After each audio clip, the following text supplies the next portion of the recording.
Hi everybody, so today I'm gonna teach you how to play against the Elephant Gambit. This is our fourth lecture on e4, e5, knight f3 and bedside lines by black. So let me just show you how the Elephant Gambit happens. So after e4, e5, you play knight f3 and they play d5.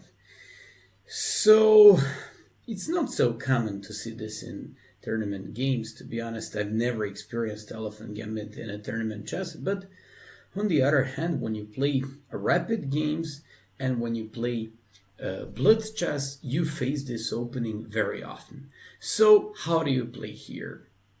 All these top players used to play e takes d5, although I opted to teach you way easier knight takes e5.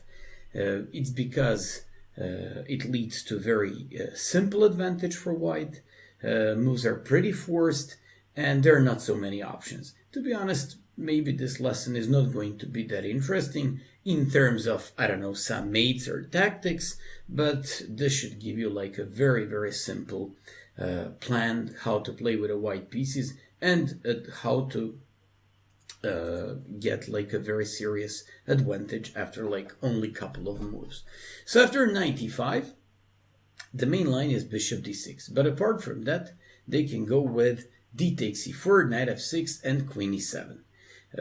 One of the worst moves here is d takes e4. So we get a pawn on e5 and they bring and get a pawn back on e4 immediately. We play bishop c4, threatening pawn on f7. They can't play anything else but knight h6. Although I faced like 4 or 5 times in my blitz games, queen d4 looks very logical because looks like white cannot defend both of these pieces at the same time. And to be honest with you, even I wouldn't be sure about this variation and if I should play this with the white pieces unless I know the line very well. And you're gonna know it and you're gonna be able to crush your better opponents in the future. So after bishop takes f7, they should go with king e7. And looks like still both of these pieces are hanging. And how can you defend? If you don't defend knight, you're gonna lose a piece. If you move your bishop, knight is hanging. If you move your knight, bishop is hanging. So this is an interesting position. So we can stop here. You can pause the video and find move. I believe you paused the video, you tried to find it, and the solution is f4. It's a very nice defensive, but at the same time tactical move. You maintain the knight in the center of the board. Defending this knight, you also defend bishop on f7 as well. But what happens if they just take en passant? So you just take by knight, and you threaten the queen. At the moment, we can see that the bishop is hanging, but queen is under the attack as well. So after check, that's the only move to make intermediary moves so they can capture on f7. But now you have a very nice move, king f2. It's a beautiful trick. You threaten rook e1, threatening queen on e4, and threatening king on e7. They can't take on f7 because of knight g5. Watch out, I won like 4 or 5 blitz games like this.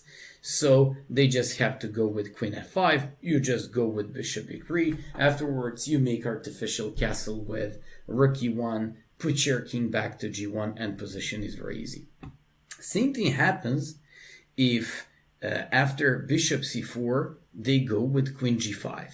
So they attack the knight on e5 and pawn on g2. So they attack this knight on e5. You, of course, take once again by bishop. And after king e7, once again we have a similar position. And once again, we sort this out in the same fashion. So bishop attacks the queen. We also maintain the knight. You open up the center. They have to take on g2, otherwise the queen is going to drop. And then you just play rook to f1. That's literally the only move here for white. They play bishop h3 and just... At the moment when they hope finally for something, you play move like bishop c4. This bishop on c4 supports your rook on f1. You prepare knight c3, threatening and attacking pawn on e4, but at the same time threatening bishop f4.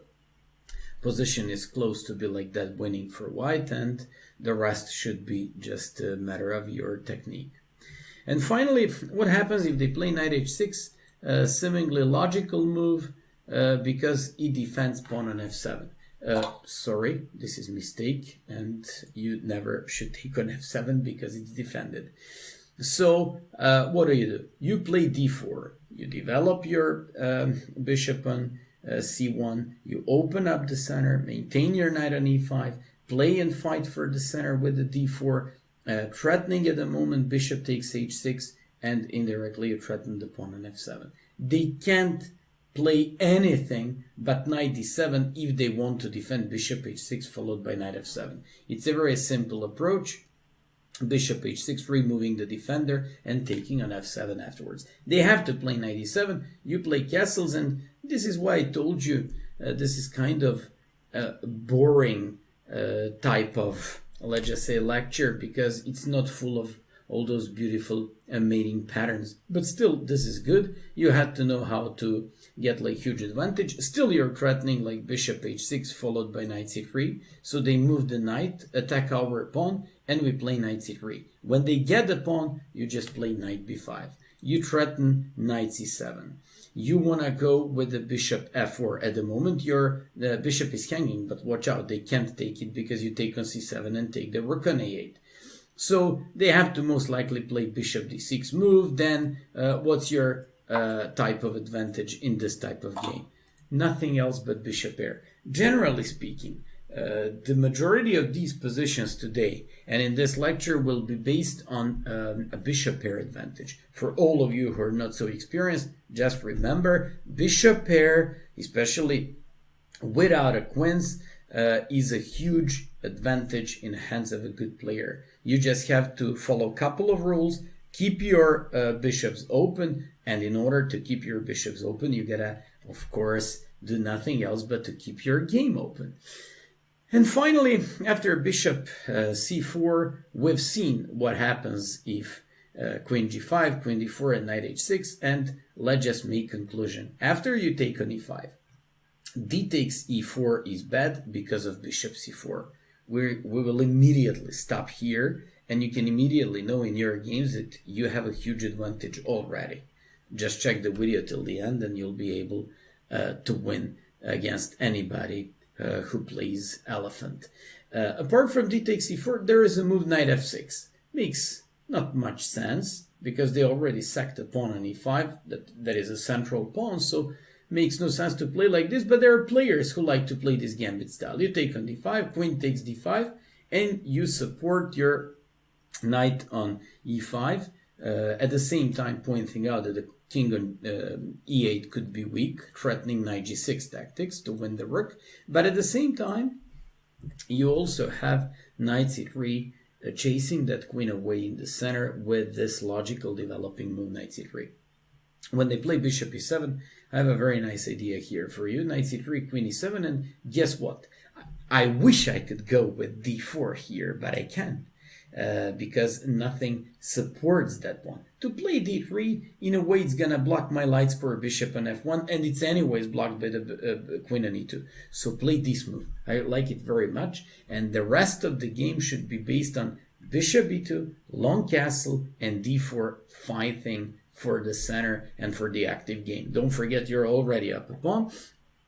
Castles, bishop e2, rook e8, and long castle. Your plan for the rest of the game should be d4, h3 to control the g4 square with some bishop g4 ideas. They can play bishop d6 and bishop g4, so you play like this. Don't play f4 because they will be able to play bishop g4. First, make sure after d4, for example, they play knight c6, to play h3. So I insist, you play h3, you stop bishop g4, and you can maintain and strengthen your knight on e5 with f4, and you can even push your pawn up to g4.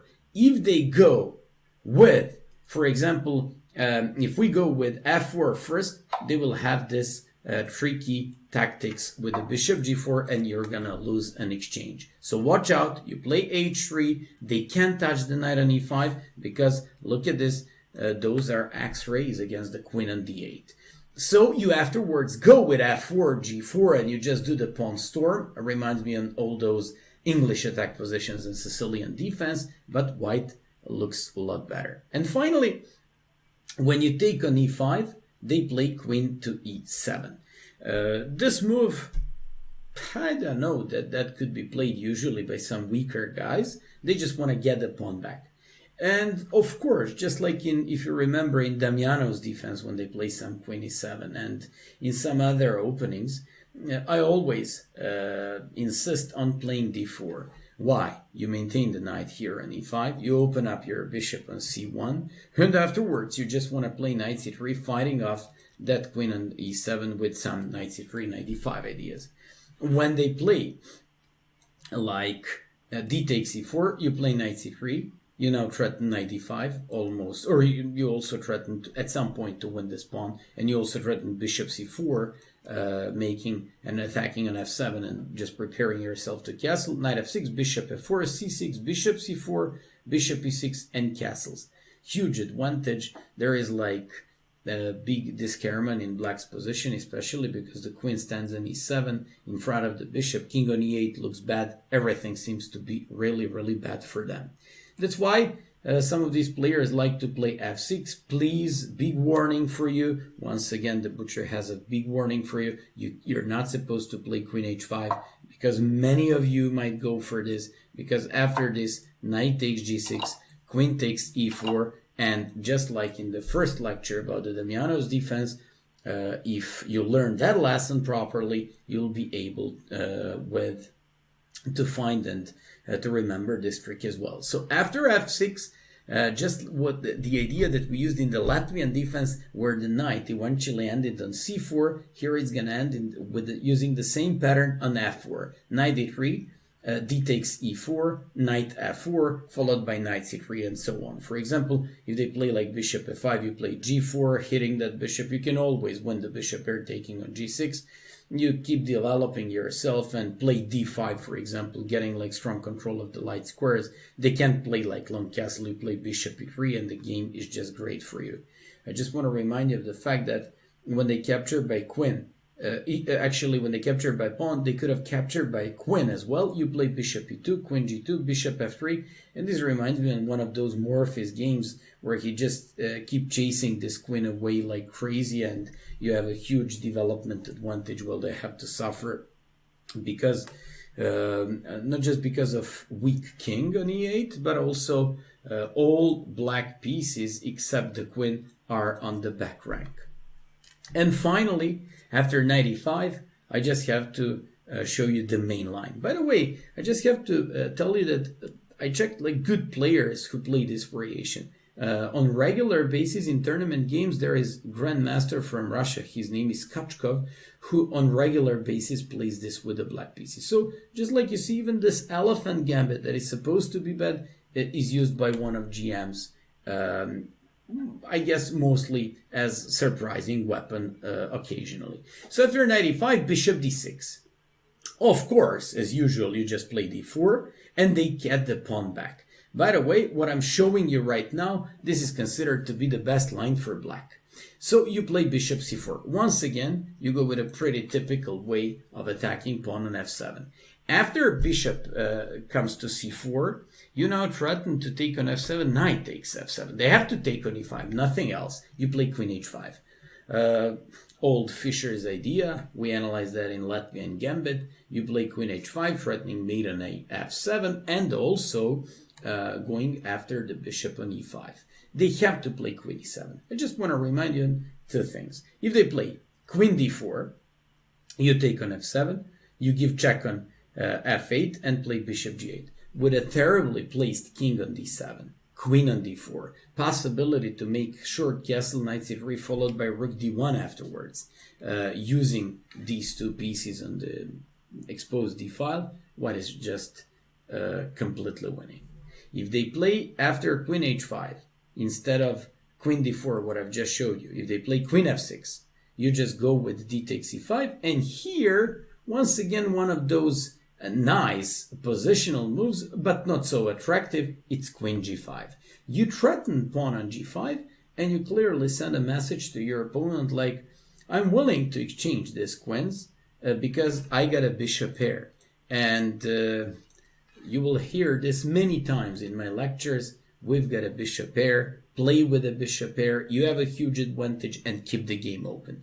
Those are kind of things that I like to repeat to my students as well. So after they play knight c6, go after that pawn, you play knight c3, knight e5, bishop e3, with a bishop pair, with a long castle and may threat rook d8, with a rook h to e1 possibility to get a pawn back, f3 at some point when you put your rook on e1, undermining the knight on e5 and the pawn on e4, what is just so much better. And finally, after queen h5, what happens if they play queen e7? If they play queen e7, this is supposed to be the main line.